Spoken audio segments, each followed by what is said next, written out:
Estamos recebendo aqui hoje os deputados estaduais Luiz Humberto e Philippe Etier para uma conversa com todos os nossos associados e a população em geral. Em primeiro lugar, eu vou fazer uma pergunta para o deputado estadual Luiz Humberto.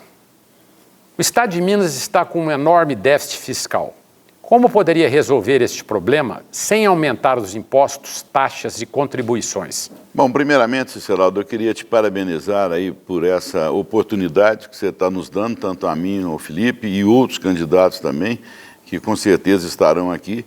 Eu acho que é um momento importante para a gente estar aí mostrando aquilo que a gente pensa, e principalmente junto ao Estado de Minas. Mas te parabenizar por toda a sua performance aqui à frente da CDL. E diria, isso que é uma pergunta muito importante, eu diria que é uma das mais preocupantes hoje no Estado de Minas. O Estado de Minas realmente apresenta um déficit muito grande. Esse déficit pode chegar até 30 bilhões num orçamento de 90 bilhões, se a gente considerar aí também todo o déficit da Previdência do Estado. Então é um momento muito preocupante.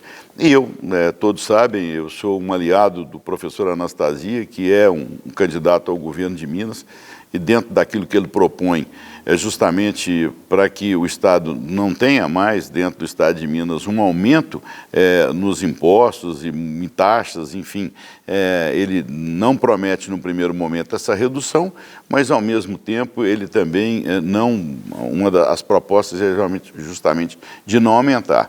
E é isso que eu penso também, eu acho que nós temos que buscar, como ele mesmo coloca, é aumentar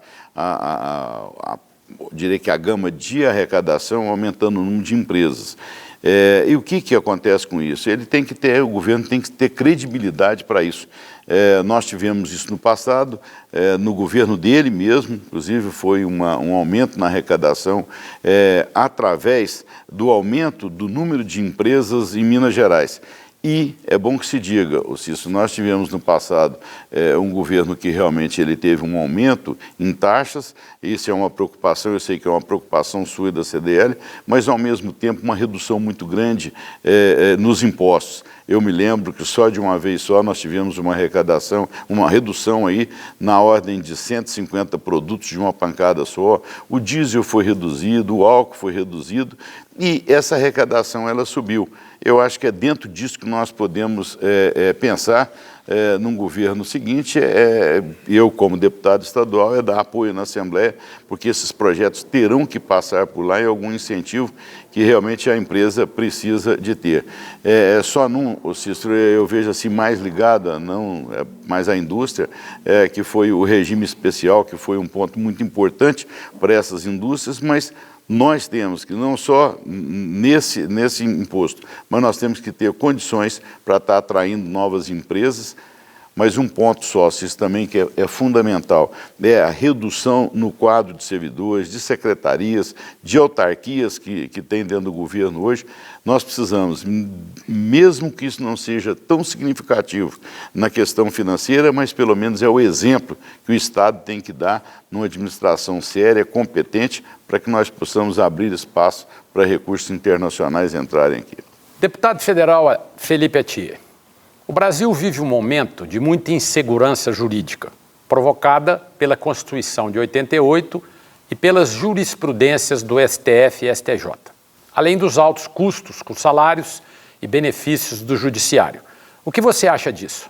Cícero, eu quero agradecer você o convite e ao CDL por estar proporcionando esse debate e apenas fazer uma correção, eu sou candidato a deputado federal, atualmente ainda sou estadual junto com o Luiz e já agradeço aí a menção no sentido, mas isso é uma responsabilidade realmente feita muito seriamente ao Poder Judiciário, que hoje tem deixado a população aí um tanto quanto irritada. Mas, na verdade, essa história da insegurança jurídica no Brasil, na verdade, o problema nosso é o direito português. Ele nunca foi feito para dar segurança aos navegadores, aos juristas. Os juristas nunca trabalharam para os comerciantes, seja os que vendiam escravos, seja os que buscavam especiarias na Índia. Foram sempre feitos para o rei de Portugal poder fazer o que bem entendeu. Então não há segurança jurídica nenhuma. Essa tradição do direito português veio toda para dentro do Brasil, somos uma colônia deles e por 400 anos aí cultuamos aí Coimbra e todo o estamento burocrático jurídico português e tem essa tradição. E inclusive os julgadores sempre foram amigos do rei, então recebe muito bem lá no passado e continua até hoje. O Brasil não mudou. A insegurança jurídica, o direito que nós operamos hoje no Brasil é o direito da confusão. É aquela história que o negócio tem que ter um contrato, e o contrato é a base do capitalismo, da garantia dos negócios, do crescimento, do desenvolvimento. Esse contrato no Brasil ele é complicado, ele pode estar escrito, mas pode ser interpretado de uma outra forma. Essa riqueza que o direito português dá, diferente de outros direitos como o anglo-saxão, que opera nos Estados Unidos, na Inglaterra, ou o direito asiático em vários pontos, faz com que seja prolixo, tenha soluções para tudo, mas ao mesmo tempo cria uma baita insegurança ao mundo dos negócios. E isso é altamente prejudicial. Afasta os bancos estrangeiros todos do Brasil, já sobrou só o Santander, o Hong Kong Shanghai Bank Corporation, que é o HSBC, agora foi vendido, o Citibank foi embora, os franceses, os ingleses, todos os bancos internacionais estão saindo do Brasil. Um dos motivos é a demora do judiciário, a insegurança jurídica para se receber, para poder se executar dívidas, isso tudo, essa incerteza, ora uma decisão em primeira instância, ora outra em segunda e outra em terceira, essa forma que hoje opera o direito brasileiro. Ele não dá segurança jurídica, não foi feito desde a sua fundação, nunca para dar segurança jurídica. Isso o povo tem que ter clareza disso. A Universidade de Coimbra, Dom João, Dom Manuel, Dom Serafim, quando criou esse direito, não foi para dar segurança jurídica para os comerciantes que faziam expedições, saíam de Portugal e iam nas Índias, traziam especialistas, e nem para quem fazia tráfico de escravos entre África e Brasil. Foi para dar todo o direito dele fazer o que bem entendesse. Então, na verdade, isso é uma doença da nossa colonização, do direito que nós adotamos, que é o direito também latino, né? Muito complicado, e isso prejudica os negócios. Não é à toa que a Revolução Industrial não ocorreu nem na França, nem na Itália, nem em Portugal, foi ocorrer na Inglaterra, que tem um direito de secção claro, que estabelece o contrato, que o contrato valia tudo, que respeita a patente, que respeita aquilo, e isso eu estou falando em 1780. Estou falando agora. E qual é a situação hoje? A mesma de sempre. Você cada hora tem uma decisão, o judiciário nunca consegue uniformizar isso, espanta os bancos internacionais, irrita as multinacionais, as empresas vão desistindo, acabam até deixando o Brasil em vários negócios. Esse é um dos problemas sérios do Brasil, se fazer uma reforma no nosso judiciário, na nosso arcabouço jurídico, para dar garantia aos contratos, para dar segurança jurídica, para dar atrelamento, parar com essa riqueza de decisões que não leva a nada para o mundo dos negócios, nós precisamos tomar uma medida urgente, porque é dessa forma que nós vamos conseguir colocar o Brasil em competição com os países do primeiro mundo, com a Ásia, com a América do Norte, com parte da Europa. Isso é muito importante. E hoje o nosso direito é um custo, é uma incerteza, é uma insegurança, isso é tudo que os negócios não querem. E sem negócio não tem novos impostos, não tem emprego para ninguém, não tem desenvolvimento econômico, e nós não queremos isso. Nós queremos regras claras, um direito rápido, seguro e ligeiro para poder, com um serviço jurisdicional, com um custo barato, prestado, dando resposta àquilo que a sociedade quer. Deputado Luiz Humberto, o ICMS e o IPVA são impostos estaduais com participação municipal. Atualmente, o governador não tem repassado a parte dos municípios. Não seria adequado uma lei estadual que definisse o envio direto da parte de cada um? Ciceraldo, 100% certo. Eu acho que isso, inclusive, faz com que a gente leve uma proposta de lei. Aí dentro disso que você tem colocado, é um direito, é um imposto do município, tanto o IPVA como o ICMS. Então, eu diria que não só os dois, mas a gente tem hoje, é ridículo que nós estamos assistindo, e até eu diria que é um caso de, como a gente diz, um caso de polícia para esse governador não repassar esses recursos. Hoje, o governo do estado deve aos municípios 7,7 bilhões, Ciceraldo. E dentro desses 7,7 tem em torno de 1,5 bi que é do Fundeb. Então, veja bem, não repassa o recurso do Fundeb, não repassa o recurso do ICMS, não repassa o recurso do IPVA, não repassa o recurso da saúde, que é devido também ao município. Mas dentro disso, nós, sem dúvida nenhuma, nós podemos sim estar aí elaborando uma lei. Eu tenho certeza que a Assembleia aprova uma lei dessa, porque é mais do que justo, e a nossa posição lá mais é defender os municípios, que é onde nós estamos instalados, é onde nós levamos as reivindicações até a Assembleia de Minas. Então, eu diria que é um projeto que, sem dúvida nenhuma, terá o respaldo de toda a Assembleia. Então, junto com isso, nós sabemos aqui, o Felipe, se Deus quiser, o ano que vem, lá no Congresso Nacional, já vai estar aprovando também um novo imposto, que é o IVA, que ele vai estar substituindo aí o ICMS, enfim, dando mais condições também de competitividade dos estados, que é outro ponto crítico. Mas eu gosto da ideia, você pode ter certeza, Cisco, que serei um defensor desse projeto, dessa ideia lá, permitindo com que os estados recebam, que os municípios já recebam diretamente os impostos que são devidos a ele, como é o caso aqui dos citados, o IPVA e também o ICMS. Candidato a deputado federal, Felipe Atier. A inoperância das estatais e das agências reguladoras brasileiras são um problema sério para a transparência da gestão pública.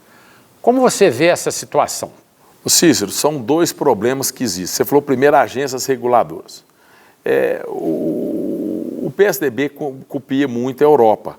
Ele veio da Inglaterra, ali, da Beatriz Webb, é uma cultura que tem o Fernando Henrique, o Serra, que sempre foram os ideólogos do partido. E no mundo civilizado, as agências reguladoras, seja na Dinamarca, na Suécia, na Inglaterra, em todos os países, elas têm um papel muito importante, porque foi tirar a questão técnica para os técnicos e deixar a parte política para o parlamento. E deu-se uma vida própria, uma autonomia a essas entidades na Europa. E isso funciona até muito bem lá na Europa, na social-democracia. Mas nós estamos aqui num país tupiniquim, de terceiro mundo, um país em que trazer coisas prontas da Europa, trazer coisas prontas da França, da Inglaterra, da Suécia, da Suíça, da Dinamarca, não é fácil de ser implantada no Brasil. Lá funcionou correto. Ao trazer para o Brasil, os nossos políticos é cargo.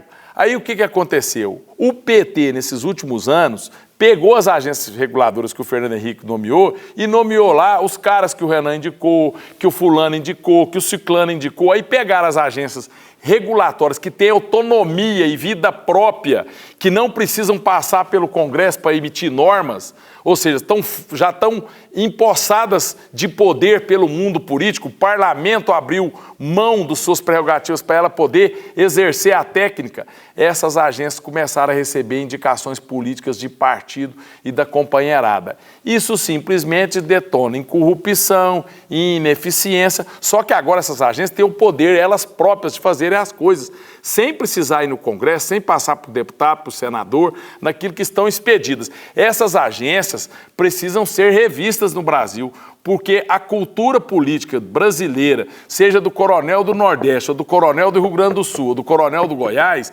é a mesma, e da cabeça do povo é a mesma. Isso aqui não é receita para ser aplicada no Brasil ainda. E, infelizmente, nós estamos ainda muito atrasados politicamente para pegar uma receita da Dinamarca, da Inglaterra, da Suécia e trazer para o Brasil. A ideia foi boa, funciona lá, mas aqui nós temos visto, essas agências são assim, os caras vão lá, pegam ela, as empresas aéreas vão lá, faz o lobby no deputado, no senador, eles indicam um cara lá na Agência Nacional de Aviação Civil, daqui a pouco o cara está autorizando a cobrar bagagem. Passa mais um pouquinho, eles vão lá, a indústria química faz um lobby nos deputados, o senador tal, indica um cara na Agência Nacional de Saúde, daqui a pouco o cara está fazendo norma a favor dos laboratórios. E o que pode os deputados e o senador fazer? Nada, porque as agências abrem mão do poder que os deputados tinham e transferem, dando uma série de poderes. Então isso foi uma coisa que o PT agora acabou com isso de vez, porque a ideia do Fernando Henrique era boa. Era correta, só que a prática tupiniquim brasileira, nossa, que nós conhecemos aonde anda a nossa política aqui dos coronéis do Nordeste, do Norte e desse país, como funciona, nós não podemos ter essas agências da forma que estão. A agência era para ter só doutor, técnico, pessoas preparadas, competentes e não indicação de deputado para o presidente nomear o cara na agência. Isso aí é um problema, seja de transporte terrestre, seja de a agência de aviação civil, seja a Agência Nacional de Saúde, qualquer agência que tem. Então isso aí é hoje um destempero no Brasil. É lógico, pode vir um governo sério e colocar, mas o Brasil ainda não está preparado para esse tipo de coisa. Nós temos que parar de importar lei ambiental, lei disso, de social-democracia, de qualquer meio, de comunista ou de qualquer ideia que tenha na Europa e trazer para cá, enfiar isso no povo brasileiro, que é um povo totalmente diferente. Isso é uma opinião minha como deputado federal e eu vou falar isso lá na tribuna da Câmara Federal se for eleito. E aí, Cícero, sobre as estatais, o caos tremendo que foi feito pelas estatais. O pessoal da esquerda, dos sindicatos, adoram a estatal, porque emprega os parentes, põe o povo, põe a companheirada, monta um esquema, desvia dinheiro para financiar a campanha, faz aquela rolaiada. No final, quando eram os bancos, quebrava os bancos. Gente, não dá no Brasil para o Estado ter empresa estatal no Brasil. Hoje a CEMIG vale a metade do que deve, ou seja, ela deve 2 vezes mais do que vale. O Correio está quebrado, falido. Eu te pergunto, o Estado de Minas Gerais tem uma moedinha de 10 centavos para pôr na CEMIG? Tem dinheiro nem para pagar salário? O governo federal tem 2, 3 bilhões de reais para socar no Correio? Não tem nem uma nota de 100. Tem um déficit de 180 bilhões a mais, falta dinheiro na saúde, na educação. Como é que vai tocar essas empresas? Sem dizer dos focos de corrupção. Aí os políticos querem nomear gente nessas empresas, você está entendendo? Para fazer o quê? Qual competência tem essas pessoas? Então, nesse ponto, eu sou bem radical e acompanho isso. Basta ver a Petrobras, cheia de funcionário muito bom, muito concursado, muito isso, muito aquilo. Botaram a Graça Foster, que é sindicalista velha, não dava conta nem de tocar a portaria da Petrobras. A porteira, para ser portaria, ela ia entrar todo mundo, virar uma bagunça, a hora que viu já tinha carregado os trem da portaria, botaram ela de presidente da Petrobras. Não veio nada, não sabe de nada, não conhece nada, compra passadinha, ela não sabe, não viu nada, saquearam a empresa, roubaram bilhões e bilhões de dólares, e a dona Graça Foster, eu não sei de nada, não vi nada, e é a presidente de carreira da Petrobras. Então, meus filhos, vão parar com isso. Esse negócio estatal no Brasil é para a senhora, dona Maria e seu Joaquim, e o senhor aí na loja do senhor. Sabe o que é? É para pôr na bomba de gasolina, tudo quanto é mutreta, ineficiência, falta de senso, vai tudo parar na bomba de gasolina para a senhora pagar. Além dos impostos do governo federal, na produção da gasolina, na extração do petróleo, na distribuição da gasolina, vai toda essa incompetência para a senhora pagar na bomba, na motocicleta da senhora, no carrinho do senhor aí na loja. Então essas estatais comigo, eu estou de olho nelas, porque o Estado não tem dinheiro para pôr. Essa teta tem que ser desmamada, nós não aguentamos pagar isso mais. Isso aí não tem limite e eu sou contra isso, não contem comigo para manter essas máquinas de engole dinheiro e depela o povo, que são essas estatais, estão à beira da falência e que precisam de bilhões do governo federal e do Estado e não tem 1 centavo lá para pôr. E daqui a pouco não tem energia na casa da senhora, daqui a pouco falta gasolina, nós temos que tomar cuidado, ou senão daqui a pouco só está pagando gasolina a R$7 o litro. Se não faltar, vai pagar 7. Então, isso eu não concordo. Nós precisamos rever isso aí no Brasil e temos que discutir isso. Quais são as funções do Estado? É manter empresa estatal ou é acabar o Hospital da UFA aqui em Uberlândia? Que tem 400 leitos e 200 milhões. Nós precisamos saber o que é para fazer. Se é para funcionar o hospital ou se é para distribuir combustível, se é para entregar carta na casa da senhora, se é para levar correspondência ou se é para funcionar o hospital. Porque o Estado não dá conta nem do hospital e nem das empresas. E aí o Brasil vai para o buraco. Candidato a deputado estadual Luiz Humberto, a infraestrutura é um assunto que precisa atenção. Em nossa cidade, o Estado está devendo muitas obras prometidas e não realizadas. As PPPs podem também ser uma solução? Sem dúvida nenhuma. Eu acho que a saída das parcerias público-privadas, elas não só é a solução para Minas Gerais, mas também para o Brasil. Hoje aqui você citou muito bem, Uberlândia mesmo, eu me lembro de 2 obras das mais importantes para nós aqui, não só para Uberlândia, mas eu diria que para o Brasil. Uma é a rodovia Uberlândia-Campo Florido, que foi uma luta para que a gente pudesse conseguir o recurso disso, inclusive um financiamento junto ao Banco do Brasil, e também que ele atingiu outra grande obra, era o Anel Sul, nosso Sul-Oeste, também uma obra do Estado, que foram iniciadas e paradas. Então isso é muito de governos, de oposição, que um começa a obra, o outro vem e termina. Eu vejo a parceria pública-privada, e ela em Minas já foi testada, dando um resultado muito grande, que foi com as usinas de açúcar e de álcool. Vários trechos de rodovias foram executadas dentro das PPPs, que permite-se isso, que o recurso até que seria ainda arrecadado, que ele poderia ser investido numa obra. Acho que essa é a grande saída. E outro exemplo que nós tivemos aqui em Minas também com muito sucesso foi no setor prisional. Já tem prisões em Minas Gerais hoje dentro de uma parceria pública-privada também com muito sucesso. Acho que esse é o grande negócio por duas questões.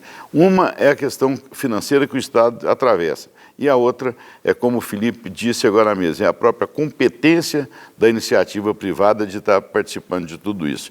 Eu comentava hoje ainda pela manhã com um empresário que ele falava que o DENIT mesmo já está lançando um sistema de parceria pública-privada para conservação das rodovias. Se você conservar uma rodovia hoje, já é uma vantagem, porque não está tendo dinheiro nem para isso. As nossas rodovias estão acabando e as obras estão inacabadas mesmo. Então a gente precisa. Minas, eu me lembro que ela foi pioneira no governo anterior do Anastasia, ela foi pioneira nesse programa das PPPs. Mas o que é mais importante, isso deixa a gente tranquilo, porque caso o governador Anastasia, o candidato, venha a ganhar, um dos coordenadores da sua campanha é um profissional, que é o Ataíde, o Felipe conhece ele bem, que é a pessoa que realmente implantou essas PPPs dentro do governo do Estado de Minas, e hoje ele é que está coordenando toda essa estrutura de campanha, a proposta de governo, e a gente tem absoluta certeza que o governo irá buscar e muito essas parcerias público-privadas, até porque nós acreditamos que essa é a grande saída. Candidato a deputado federal Felipe Atier. Os tributos no Brasil são excessivos e em grande número. Isto provoca muita burocracia e custos adicionais para as empresas. O que acha desse assunto? Olha, eu estou aqui com o meu companheiro de Assembleia, Luiz Humberto. Nós votamos contra todos os aumentos de impostos que tiveram lá na Assembleia. Subiram o ICMS da energia elétrica, eu e o Luiz fomos contra. Subiu da gasolina, nós fomos contra. Revogaram 300 regimes especiais de produtos básicos, nós fomos contra. Castraram uma série de coisas que tinham lá, o diferimento que criaram em cima do comércio, eu e o Luiz fomos contra. Então, na verdade, nós estamos lutando contra isso há muito tempo. O problema dos tributos no Brasil, ô Ciceraldo, é uma torre de Babel. Na verdade, para falar a verdade, na história da humanidade, desde que a civilização começou lá no Rio Nilo e na Mesopotâmia, nunca houve um sistema tributário na história da humanidade tão louco, tão esclerótico, tão complicado e tão maluco igual o sistema brasileiro até hoje. Esse sistema do ICMS, com essa confusão, esses 3 fiscos, para fazer os serviços que um só podia, essa é a característica de um país que está à beira de um colapso, que esmaga com mão de ferro, com porrete e cacete os que produzem, os que criam a riqueza, que privilegiam a burocracia, que privilegiam os cobradores de impostos. Dão tudo a Zaqueu e nada ao João que vai lá plantar o trigo. Isso nós não podemos fazer. Isso nós não podemos aceitar mais no Brasil. Se o Brasil quer ter desenvolvimento econômico, se o Estado quer ter dinheiro para pagar as professoras melhor, se o país quer ter mais dinheiro para gastar na saúde, terminar o hospital da UFA, que é ampliação em Uberlândia, nós precisamos ter impostos. E para ter impostos, eu, político, não produzo nada, os funcionários públicos não produzem nada. Quem produz é a iniciativa privada. Nós temos que plantar shoppings, chaminés, nós temos que plantar atacados, supermercados, lojas, desenvolvimento, empresas de serviço que empregam muita gente. Isso faz o salário do povo subir, porque quando tem 10 pessoas na porta da fábrica e 10 anúncios de emprego, o salário vai lá em cima. Ou quando tem 20 pessoas na porta da fábrica e 18 procura de emprego, o salário sobe. Agora, quando tem 100 pessoas na porta e 10 ofertas de emprego, os salários vão lá embaixo. Nós precisamos subir o salário do povo com um crescimento econômico. Aí enche o cofre do Estado de imposto, dá para pagar melhor as professoras, dá para fazer as coisas. O Brasil ainda é um país pobre, eu tenho dito isso, e é um país que não gosta dos produtores de riqueza, não gosta dos comerciantes, não gosta dos agricultores, promotores, não gosto dos industriais. O que vale aqui mesmo é ser doutor promotor, doutor deputado, doutor presidente, doutor isso, doutor aquilo. Você está entendendo? Na verdade, nós precisamos acabar com essa burocracia que está pegando a cabeça do povo e enfiando na água, assim, ó, dá um caldo, assim, Geraldo. E até o cara vai falar, agora não aguento mais respirar, estou largando meus negócios, estou fechando meus negócios, estou arrebentando com tudo. Nós temos que fazer o que o professor Anastasia falou que vai fazer, que vai ser uma surpresa. Cortar a boquinha dessa burocracia, acabar com esse ambiente hostil, agressivo, esse ambiente do caldo na piscina, da tortura chinesa em cima dos produtores de riqueza nesse país. Nós não tiramos esse país do buraco se nós não pararmos de torturar os produtores de riqueza, seja com as leis malucas ambientais, seja com uma carga tributária maluca que vocês estão vendo aí nesse sistema mais esclerótico, louco, insano do mundo, que espanta a empresa, que desanima as pessoas, que quebra os negócios. Nós precisamos entender que quem tem que ter chapéu vermelho aqui não é político, não é juiz, não é promotor, não é ninguém. Os mais importantes da nossa sociedade são aqueles que geram os empregos, que produzem a riqueza, seja no campo, seja na indústria, seja no comércio, em todos os lugares. Ou nós vamos botar isso na cabeça da nossa legislação, dos nossos políticos, do nosso Brasil, ou nós não tiramos o Brasil da pobreza, nós não vamos valorizar. E outra coisa, a Ásia vai passar em cima do Brasil igual um trator. A China, a Tailândia, a Coreia, o Vietnã, a Indonésia, todos eles vão acabar tomando os nossos mercados e nós vamos ficar aqui com poucas oportunidades de emprego. Nós precisamos acordar para a nossa educação e precisamos, acima de tudo, o primeiro passo para desamarrar esse nó é reforma tributária já, é a criação do IVA. E eu vou te falar, sabe por que não sai, Ciceraldo? Porque na hora que vai fazer a reforma, os prefeitos viram e falam assim, mas eu vou perder dinheiro nisso? Aí chegam os 26 governadores. Eu vou perder dinheiro nisso? Aí o presidente da República e eu? Como é que eu faço para tocar meus compromissos do mandato? Se nós não chamarmos a sociedade e o Tesouro Nacional, a Secretaria do Tesouro Nacional, criar um sistema, um software, que possa acompanhar por 10 anos as perdas que os municípios possam haver com um novo sistema tributário, os estados e a União, e fazer uma compensação disso nos primeiros 10 anos, para dizer que ninguém vai perder da noite para o dia nenhuma receita na hora que entrar o IVA e sair o ICMS, e aí ele vai ficar sem dinheiro para pagar os professores estaduais, ou a polícia, ou o prefeito não vai ter mais dinheiro para pagar as professoras municipais. Nós precisamos criar um fundo de compensação no Tesouro Nacional que equacione e permita que essa tão falada e necessária reforma tributária saia do papel, largue de ser discurso e mude o sistema tributário do Brasil, sem dizer dos interesses que não existem também das corporações. Será que os fiscais da Fazenda Estadual querem que haja o fim do ICMS? Eles vão ficar desempregados. É outro problema. Será que a Receita Federal vai querer que mude todo o sistema tributário? Tem interesse atrás de gente. Quando você mexe com isso, existe interesse lá no Congresso Nacional, das corporações do Estado, das empresas, que são vocês que têm interesse, dos governos, dos prefeitos.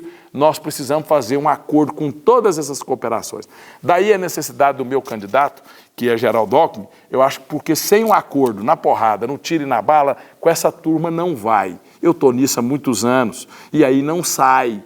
Infelizmente não sai. Eu adoro ir também na força, eu até sou muito impulsivo, mas ao viver isso, aprendi que nós temos que dar um nó nesse povo tudo para fazer essa reforma tributária. E é para isso que eu vou para lá, para lutar por isso, para tirar o Brasil do pior sistema tributário hoje da face da terra. Não só atual, mas da história da humanidade. Nós não podemos continuar com essas injustiças tributárias, com essa bitributação, com essa loucura, com esse sistema que expede uma norma por hora. O sujeito fez um livro aí, deu não sei quantas toneladas de leis, 7 toneladas de legislação. Quem aguenta isso? Então isso é um absurdo e eu vou entrar de mão com isso e tenho certeza que o professor Anastasia está muito preocupado com essa questão para mudar a realidade de Minas. Nós não conseguimos reduzir essa carga tributária em Minas se nós não mudar o sistema tributário nacional. Eu sou deputado estadual, estou vendo isso, porque Minas é muito grande, tem 800 cidades, é o estado mais difícil de governar do Brasil. Nós vamos acabar com essa guerra fiscal que saqueia as empresas e os tributos de Minas Gerais. E isso tem que ser uma reforma tributária já. Daí o interesse, nós temos que conversar com a nossa bancada em Brasília, se eu vier a ser eleito, os 53 deputados de Minas, para nós focarmos nisso com o apoio de um bom governador, para poder virar essa história história do Brasil, virar essa página e plantar uma esperança boa de progresso, desenvolvimento e negócio no país. Candidato a deputado estadual Luiz Humberto, a segurança pública tem sido um problema crescente nos municípios. E isso tem afligido também nossa Uberlândia e região. Como você resolveria esse assunto? Olha, Cício, eu diria que, primeiro, eu quero reconhecer todo o trabalho da Polícia Militar, o Corpo Bombeiro, as polícias aqui de Minas Gerais. Realmente, nós temos orgulho dessas polícias, que realmente são elogiadas pelo Brasil afora, uma polícia séria, competente, mas também que precisa de ajuda.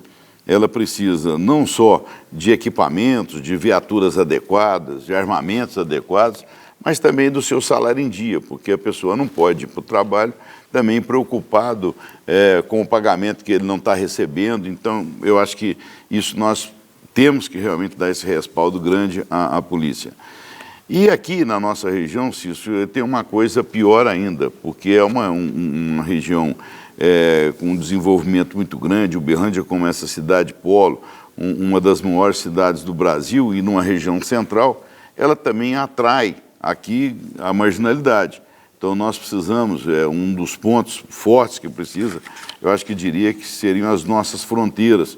Eu acho que terá que ter um investimento nessa área pela Polícia Federal, um trabalho mais de inteligência, porque nós não fabricamos droga, o Brasil não fabrica arma, não fabrica nada disso, e isso tem chegado aqui, a cocaína e tudo mais. É um ponto fundamental, e hoje, se você for olhar dentro das nossas penitenciárias, você vai ver que a maior parte daqueles que lá estão são traficantes, são pessoas que realmente traficam drogas e tudo. E o que é mais importante, eu tenho certeza que o Felipe, ao chegar no Congresso Nacional, ele vai lutar para duas coisas. A mudança em cima da legislação, que realmente é ridículo isso, a gente cansa de ver aí os próprios policiais, vocês colocando, olha, acabei de prender esse marginal, ontem ele foi preso, hoje ele está solto, hoje outro aqui já passou 40 vezes aqui pela cadeia e está solto. Então nós precisamos de rever isso, porque senão nós vamos acabar com o que está acontecendo. A pessoa de bem está preso em casa e o malandro, o bandido está solto. Então essa legislação ela precisa de ser mudada.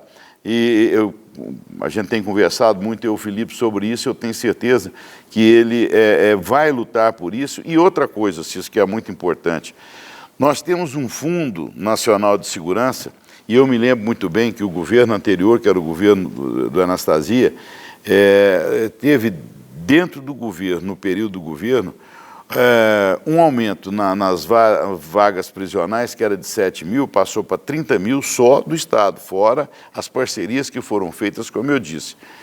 Nós não tivemos sequer um único centavo do governo federal, desse Fundo Nacional de Segurança, no investimento disso. Porque não é só as penitenciárias, tem as APACs, tem a área de recuperação, e muitas das pessoas que estão presas, elas existem um processo de recuperação dessas pessoas, mas precisa do recurso federal. Ele não chega até Minas Gerais. É uma coisa, se nós estamos assim discutindo vários assuntos aqui, nós conversamos agora sobre segurança, sobre a infraestrutura, nós falamos de outros projetos tributários e tudo. É bom que se diga, e nós temos que lembrar muito, o Felipe colocava aqui com perfeição, essa área tributária e tudo que o Brasil, que a gente atravessa, e Minas sofre muito com isso, mas tem um ponto que é fundamental. Tem 30 anos que o governo federal não investe em Minas Gerais. Você vê, às vezes você pega em Belo Horizonte, a gente vê muito lá, rodovias que realmente teriam que ser prioridades para Minas Gerais, na duplicação e tudo eles não fazem, um anel viário, o metrô, esse investimento que eu falo para você em cima de indústrias mesmo. Nós tivemos há pouco tempo aqui para o Triângulo Mineiro, cito especificamente Uberaba, a fábrica de amônia, que todos nós estávamos empolgados com tudo isso, porque era a oportunidade de vir o gasoduto até Uberlândia, a região. O governo federal simplesmente nos virou as costas. Aí uma outra pessoa vira e fala assim, mas duplicar a rodovia 050, isso e aquilo. Isso é um projeto nacional, que queira ou não tem que passar por Minas Gerais, mas as prioridades nossas isso não acontece. Então, Cícero, eu estou aproveitando aqui essa explanação aqui em cima da segurança que foi feita, porque esse Fundo Nacional é uma vergonha. Minas não receber nenhum recurso do Fundo Nacional de Segurança. O que a gente assistiu nos outros governos foram empresas que poderiam estar investindo aqui, como a Fiat, fazer aumento dela, está desviando para Pernambuco e tudo. Então, realmente nós estamos carentes de presidentes que realmente possam olhar para Minas Gerais e realmente estar fazendo os investimentos, e um deles na área de segurança, que sem dúvida nenhuma, Felipe, eu tenho certeza que você vai lutar lá para a gente mudar, principalmente o que nós já conversávamos, que é a questão da legislação. É inaceitável que o bandido tenha tantos privilégios e a população é que paga toda essa má, eu diria que lei hoje que o Brasil, aí existe no Brasil. Candidato a deputado federal Felipe Atier. As empresas de pequeno e médio portes enfrentam dificuldades para conseguir crédito e bancar os juros absurdos do Brasil. Qual a sua opinião sobre isso? Olha, nós temos um problema. Como economista, o Brasil tem um sistema de crédito muito complicado. O crédito no Brasil não tem um histórico claro, é um crédito caro. Há uma agiotagem no Brasil que os bancos internacionais, inclusive, foram embora do Brasil, só sobrou o Santander aí, porque não concorda com isso.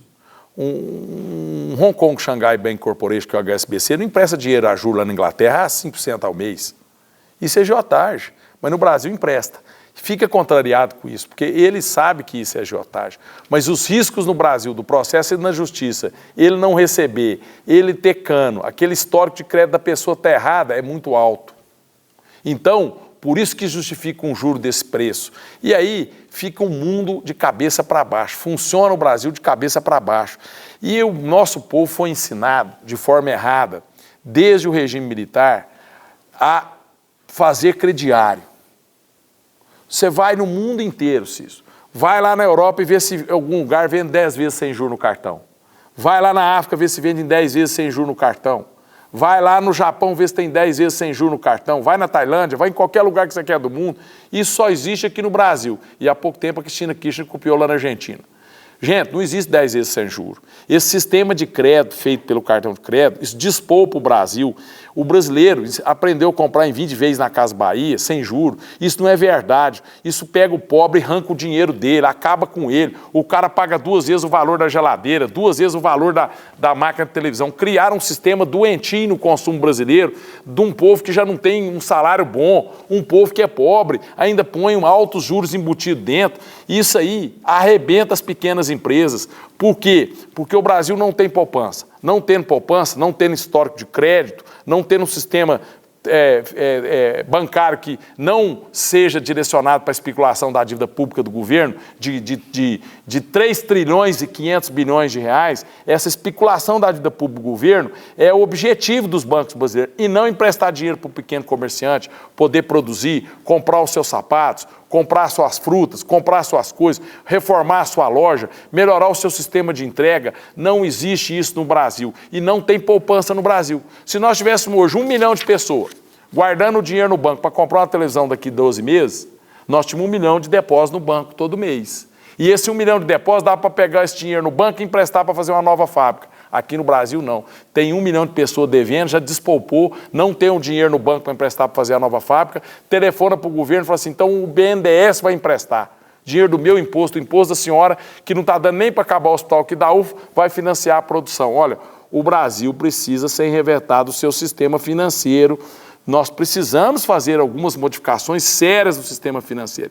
E o câncer disso tudo é o governo, que orienta o sistema financeiro para girar a sua dívida pública, que todo ano ela vai subir. Nesse ano o Temer vai gastar 180 bilhões a mais que arrecadou, vai tomar dinheiro emprestado no mercado para pagar isso, e essa dívida, em vez de ser 3 trilhões de reais e 500 bilhões de reais, vai ser 3 trilhões de reais, 680 bilhões de reais, mais 180. Fora os juros que tem que acreditar todo mês, essa dívida vai subindo até uma hora que isso pode causar um colapso se nós perdermos o controle da relação da riqueza produzida no Brasil e crescimento dessa dívida. Então, nós precisamos mudar o sistema, tem que ter poupança no Brasil para poder baratear o crédito para o pequeno, para poder assistir, e nós precisamos recuperar as funções básicas dos bancos, que tem que emprestar dinheiro, correr riscos e fazer com que a economia cresça, e não o que é feito aqui, girar a dívida pública brasileira. Agradecemos, então, a visita aqui dos nossos nobres deputados e acho que ficou bem esclarecido sobre o programa de cada um. Dessa forma, você, que evidentemente é eleitor, poderá opinar, então, para que lado o seu voto vai. A CDL está preocupada com isso. Muito obrigado. Cícero, eu queria agradecer mais uma vez essa oportunidade que você está abrindo aqui para mim e o Felipe, para a gente estar discutindo alguns pontos daquilo que a gente entende de ser ideal para o Estado e para o país, mas eu, de antemão, queria estar agradecendo e aproveitando a oportunidade, se você me permite, Cícero, para pedir o apoio a mim e ao Felipe, eu como candidato a deputado estadual, o Felipe como candidato a deputado federal, para que juntos nós possamos estar aqui representando vocês, eu na Assembleia Legislativa e o Felipe no Congresso Nacional. Um grande abraço a todos. Eu quero agradecer a você, Cícero, e ao deputado estadual Luiz Humberto, que é um excelente colega que eu tenho na Assembleia, merece o voto e a confiança de Uberlândia e todo o Triângulo Mineiro e Alto Paranaíba. É uma pessoa que vai nos dar ainda muitas alegrias e está bem preparado para o momento tão difícil que o Brasil vive, Minas Gerais principalmente. Eu quero dizer o seguinte, o 1414, Felipe Etier, candidato a deputado federal, precisa de você, estar com você, você lojista, você comerciante, você que acredita que o Brasil tem jeito e nós podemos mudar, com trabalho, com seriedade, com muita determinação. Eu tenho essa esperança e venho aqui pedir a sua confiança e pedir humildemente, acreditem em mim que nós vamos juntos virar essa história do Brasil, que o Brasil é um país de muita perspectiva, que está faltando a nós mesmos, olhar os nossos erros, repaginar a nossa vida e seguir em frente para construir uma nação mais justa, mais fraterna, mais solidária e até mais próspera, que é o objetivo de todos nós. Muito obrigado e contem comigo.